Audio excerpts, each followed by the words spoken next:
Iran attacks positions in northern Iraq targeting Kurdish groups. Iran says Kurdish separatist groups based in northern Iraq are destabilizing Kurdish majority provinces in western Iran as anti-government protests continue. Tehran, Iran. Iran's Islamic Revolutionary Guard Corps has attacked positions in northern Iraq held by Kurdish groups, as anti-government protests continue in Iran's Kurdish majority western regions and elsewhere. The elite forces ground division confirmed early on Monday that it had hit 3 areas in the Kurdish region of northern Iraq with missiles and drones and inflicted heavy damage on 2 Kurdish groups that Tehran considers to be terrorist organizations. The semi-official Tasneem website, which is close to the IRGC, cited local sources as saying 26 members of Komla and the Democratic Party of Iranian Kurdistan groups were killed in the attacks. The United States Central Command condemned the cross-border attacks in a statement, saying they violated Iraqi sovereignty and jeopardized the hard-fought security and stability of Iraq and the Middle East. The IRGC has attacked positions it said were held by the group several times since the beginning of protests in Iran more than 2 months ago, as it maintains they smuggle weapons into the country and carry out operations to destabilize it. The latest attack comes days after the IRGC's Quds Force commander, Ismail Qani, traveled to Iraq for high-level meetings, and after repeated warnings by Tehran to Baghdad to disarm or relocate the groups.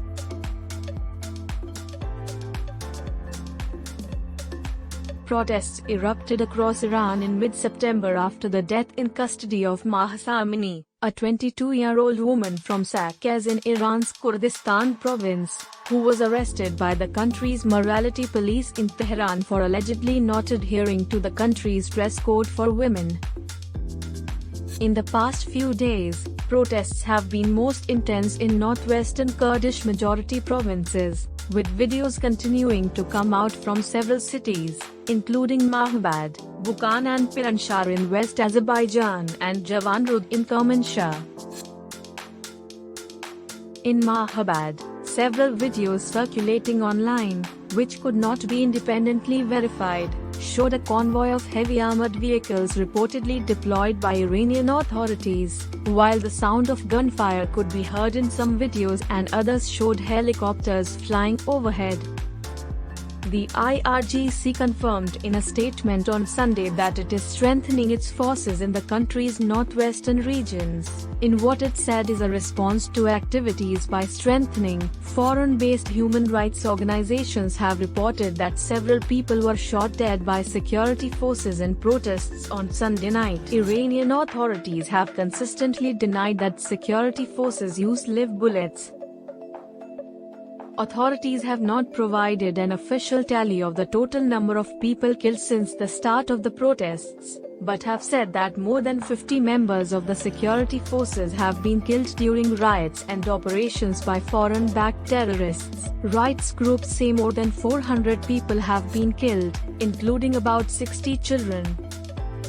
Tehran has accused foreign powers, including France, Germany, Israel, Saudi Arabia, the United Kingdom and the United States of being behind the country's unrest.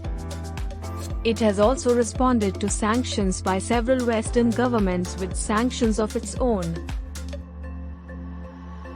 With the unrest continuing in Iran, the country's national football team has come under scrutiny from the international media as it prepares to face England on Monday afternoon in both teams' World Cup opener. Iran and England are both in Group B, along with the US and Wales. During a press conference on Sunday, the Iranian team's captain, Ehsan Hadsafi, appeared to implicitly voice support for the protests, expressing condolences to families who have lost loved ones.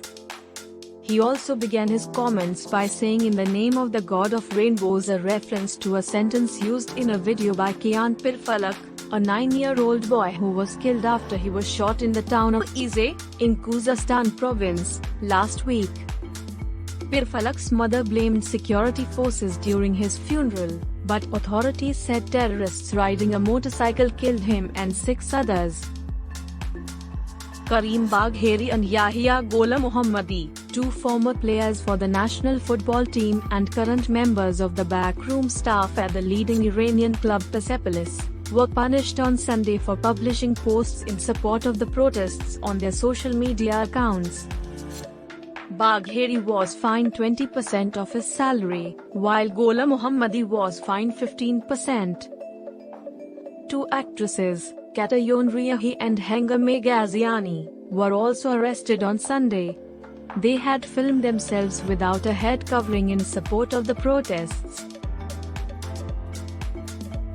Iran on Sunday issued a 6th protest-linked death sentence, saying the person sentenced had blocked a major street in Tehran, fought with besieged paramilitary forces using a weapon, and terrorized civilians. Thank you for watching our videos. Please subscribe to our channel for more videos.